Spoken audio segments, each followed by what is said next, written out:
Salut tout le monde, c'est votre meilleur ami d'internet, le clochard magique alias Twan. Donc là je reviens de Roppongi où je suis allé voir le concert de ma pote Sarah Olane au Billboard Tokyo. C'était vachement sympa, vachement cool, merci à elle pour l'invitation. Et j'y suis allé avec Masaya que peut-être vous connaissez si vous regardez la chaîne Ici Japon Corp.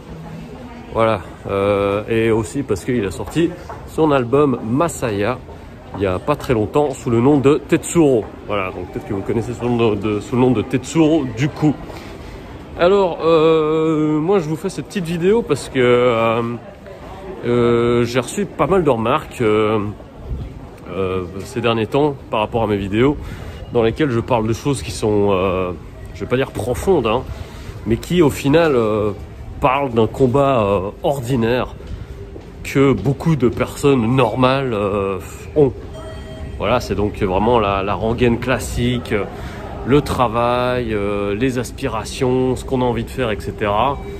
Rien de vraiment spécial. Et en tout cas, moi, il y a quelque chose qui me permet énormément de relativiser.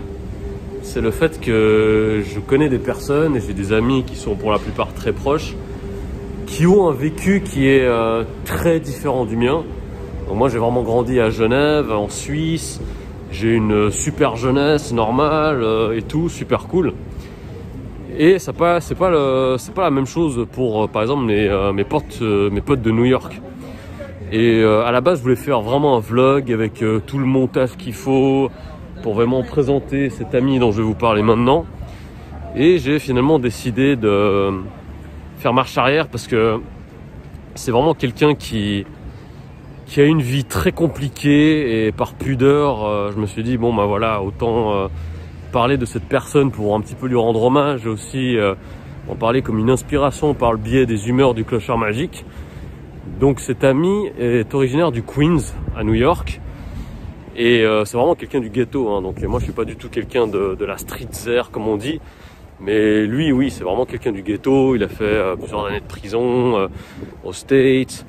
D'ailleurs, dans le film Belly de Hype Williams avec Nas, DMX, etc., la scène de fin quand Nas parle au gamin, on voit la fenêtre de là où mon pote habitait. Donc là, ils sont vraiment dans le hood, dans le ghetto, comme on dit. Et voilà, pour un petit peu vous situer. Donc cet ami, lui, il a vraiment eu un parcours de vie qui est vraiment incroyable dans le sens où il a eu énormément de difficultés et de bas. Alors déjà voilà, comme je l'ai dit, il vient de New York, il est en prison et il est très proche, d'ailleurs c'est comme ça que je le connais, il est très proche d'un collectif, groupe de rap aux États-Unis qui est extrêmement connu, dont je suis plutôt proche, hein, donc c'est comme ça qu'on a fait connaissance. Et lui, voilà, il lui arrivait plein d'histoires. Par exemple, une fois il était à Miami, il s'est fait enfermer par les keufs et c'est Master P qui lui a payé sa caution. Donc Master P, quoi. Pour celles et ceux qui sont trop jeunes et qui connaissent pas, allez googler Master P, le grand pape du business indépendant dans le Peura, en Louisiane, et qui a inspiré par ailleurs des labels comme Cash Money, qui a fait fortune par la suite grâce à des Juvenile, des Lil Wayne, etc. Bref. Et en fait, mon pote, lui, quand il était plus jeune, il avait un rêve. Il voulait devenir acteur. Donc il a joué notamment dans Matrix 3, je crois. Enfin, moi je suis pas un grand fan de Matrix. J'aime pas du tout Matrix en fait. Mais il y a cette scène dans la grotte où il y a tout le monde qui fait les zouaves et tout le monde s'amuse. Et lui, il est dans cette scène, il est dans la grotte, donc il a pu rencontrer Alia, etc. Puis il s'est dit, ouais, mais en fait, moi, j'ai peut-être le moyen de devenir acteur à Hollywood. Donc, il a vraiment cherché à s'installer du côté de Los Angeles, etc. Mais finalement, les choses se sont mal passées pour lui. Et il a fini SDF à Sacramento pendant plus de 3 ans. Donc, vous voyez, toutes ces personnes qui vivent sous des espèces de bâches, vraiment collés les uns aux autres dans des programmes télé ou dans des documentaires qu'on peut voir sur YouTube et tout, lui il a fait partie de ces personnes-là. Et Michael Moore, en fait, est un petit peu allé le chercher, l'a un petit peu sauvé. Ce qui fait que mon pote a bossé sur Michael Moore sur un ou plusieurs documentaires avec lui, et voir si par la suite il a pu se reconstruire et se recréer une situation. Et je vous parle de cette personne parce que c'est quelqu'un qui a un parcours de vie qui est tellement atypique, qui est tellement sordide par moments, que moi, quand j'entends les histoires de mon pote, on est des fois au téléphone ensemble, ou les fois où j'allais aux États-Unis, évidemment, il m'arrivait de le voir et tout. Et quand il te raconte son parcours de vie, il y a quelque chose de très humbling, comme on dit en anglais. Ça, tu te dis, ok, moi je vais relativiser, je vais me calmer, je suis pas à plaindre, ma vie elle est plutôt cool en fait.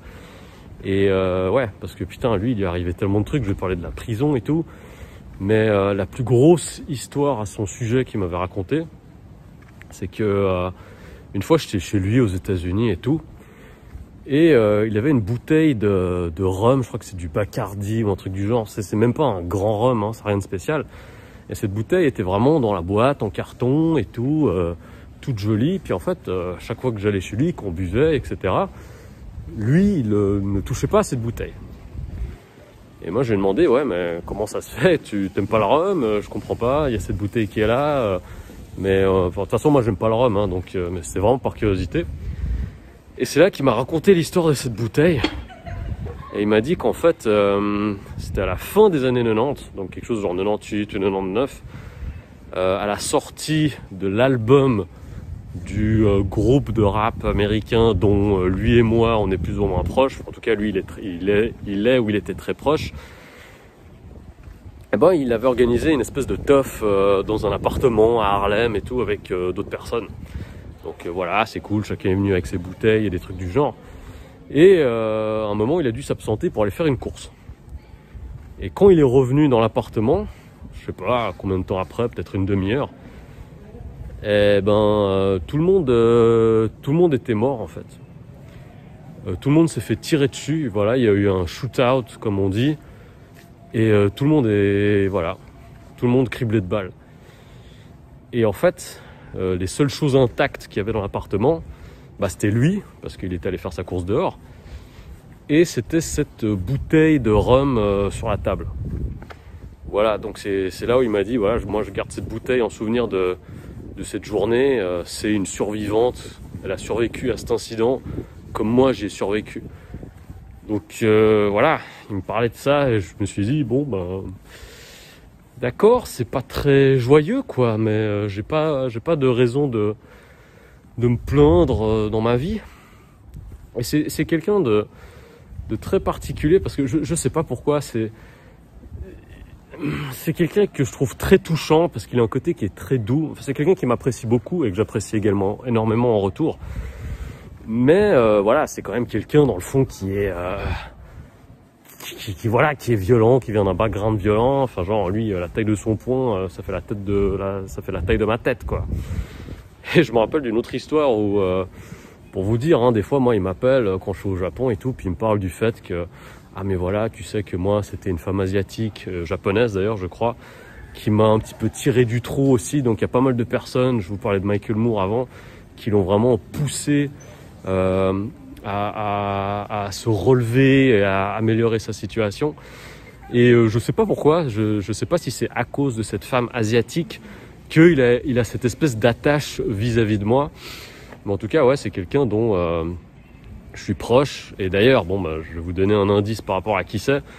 Mais il a notamment une page dans mon premier artbook, Memory Lane. D'ailleurs, je vous laisse un lien dans la description si jamais vous voulez acheter mon premier artbook qui a été fait en hommage à ma mère. Et voilà, mais en même temps c'est aussi quelqu'un, je me rappelle on avait bossé ensemble sur un projet, et le DJ qui avait fait le mix de notre projet, etc., il avait foiré des trucs, il avait vraiment fait n'importe quoi. Et mon pote, il habite quand même à Sacramento, il a pris sa voiture pour aller à Phoenix, parce que le DJ était à Phoenix, et c'est pas la porte d'à côté, Et il est là-bas pour pour le tabasser, puis il est reparti à Sacramento. Donc voilà, c'est quand même bizarre ce contraste entre ce personnage qui est très touchant, qui a beaucoup vécu, qui a beaucoup souffert, qui a souffert de la solitude parce qu'il était clochard, enfin voilà, clochard magique, et lui c'était un vrai clochard. Et il était également en isolement quand il était en prison parce que il était considéré comme un individu très dangereux et qui pouvait pas être resté avec les autres inmates, les autres prisonniers quoi. Et ouais, mais en même temps c'est quelqu'un de tellement touchant. Il m'est arrivé où il m'appelait aussi, puis il me disait voilà écoute j'ai un problème. Et il me racontait que sa cousine avait une embrouille avec son petit copain, et puis son petit copain lui avait tiré dans la tête. Et sa cousine n'est pas morte, mais c'est devenu un légume quoi, à cause de ce très malencontreux incident. Et une fois de plus, quand on te raconte des choses comme ça, tu sais pas quoi dire. Tu sais pas quoi dire. Mais moi en tout cas, ce que j'en retire comme leçon, c'est que putain moi j'ai vraiment la belle vie. Et je pense que la majeure partie des personnes qui regardaient mes vidéos également, vous avez une putain de bonne vie et qu'il faut vraiment il faut en profiter les gens. Il faut vraiment faire ce que vous avez envie de faire. Il faut pas vous dire que ouais c'est bon je vais remettre ça à demain, à dans un an, à dans 10 ans, etc. On sait pas ce qui peut se passer. Demain, je sais pas, je peux me lever et au petit déjeuner, je vais boire mon verre de jus d'orange et je vais m'étouffer puis je vais mourir. Je ne me le souhaite pas, hein. Mais on n'a pas forcément besoin de vivre dans des contextes de rue, de trucs ghetto à fond, comme mon pote, pour ne pas être certain de ce qui va arriver demain. Et j'ai d'ailleurs eu une très longue discussion avec mon poteau Victor Dermont aujourd'hui. On a parlé pendant 4 heures au téléphone.